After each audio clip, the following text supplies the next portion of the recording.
am Dr. Raj Arjani. You are watching me on Sifi.com.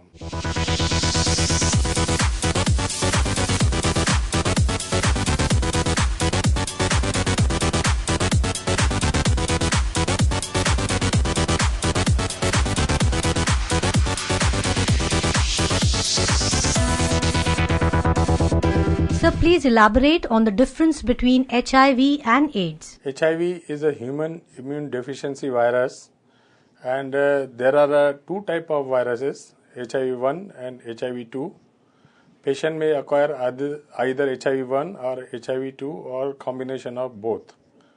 Whereas AIDS is a acquired immune deficiency syndrome, which patient gets it because of HIV infection. That is, the symptomatic form of HIV is AIDS, where patient suffers from lots of diseases which are known as opportunistic infections, like a fever, weight loss, diarrhea due to tuberculosis, and tuberculosis due to extrapulmonary tuberculosis, and malignancy, and some cryptococcal meningitis, and there are so many other opportunistic infections which are occurring in AIDS. So HIV is a status of the patient, where AIDS is a symptomatic phase of HIV that occurs after 7 to 8 years of the HIV infection. What kind of health complications are usually involved with HIV/AIDS? In HIV, it's a status, as I earlier said, that in HIV infection, patient's status, he is HIV positive or negative.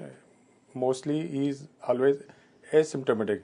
But in early HIV infection, there is an acute retroviral syndrome, which is characterized by fever, rash, and headache, and sometimes vomiting and seizures, like any flu patients are experiencing. Whereas in AIDS, the health complications are like first of all, it's a skin disease, that is shingles, which is known as a herpes zoster. Any person who is a young and gets herpes zoster must be checked for HIV infection, because sexually young people are very much sexually active. Then herpes virus simplex, that occurs at the angle of mouth and the genital areas.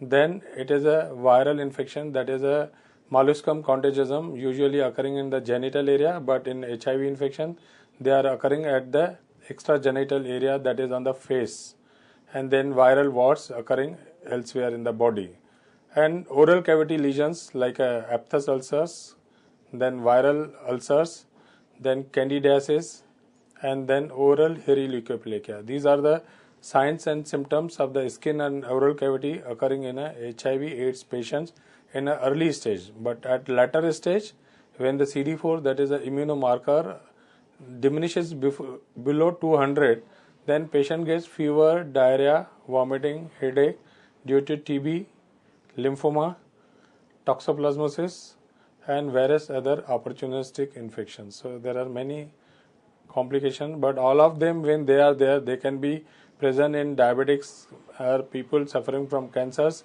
or patients who are on corticosteroid therapy or immunosuppression therapy for malignancy. They also suffer from these symptoms. So blood test for HIV is a mandatory to say that the patient is suffering from AIDS. Can you please update us on the treatments available for HIV infection and AIDS today? Treatment for HIV is available worldwide. Even in India, a lot of medicines are available. But to start the therapy is again a question, whether to start early or at late stage, because government always like to give free ART through ART centers. So they got some system of giving priority to the people who are suffering from advanced stage of HIV or AIDS. That is when their CD4, that is an immune marker, is below 350. But in private practice, it is not like that. Test and treat is the slogan, that whosoever is HIV positive must be treated with an antiretroviral therapy. So there are lots of therapies, ARTs are available at the government center free of charge, but there are conditions that your CD4 has to be below 350, or if you are suffering from opportunistic infection like tuberculosis or other opportunistic infection, then ART is given at the right same time only. But in private practice, if you are asymptomatic and whatever is the CD4 count, ART is given, and there are different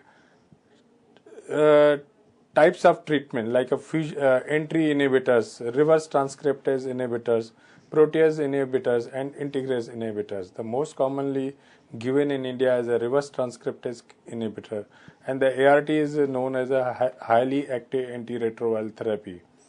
But one thing is there, whenever ART is to be given, the best is that give a good counseling to a patient that if he wants to start the therapy, he has to continue for a lifelong.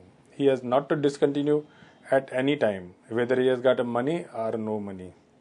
He has to get monitored from time to time. So there are a lot of treatment available, and it depends upon their other cofactors also, whether he is suffering from hepatitis B, hepatitis C, or syphilis, or a tuberculosis, or a hypertension, or diabetes.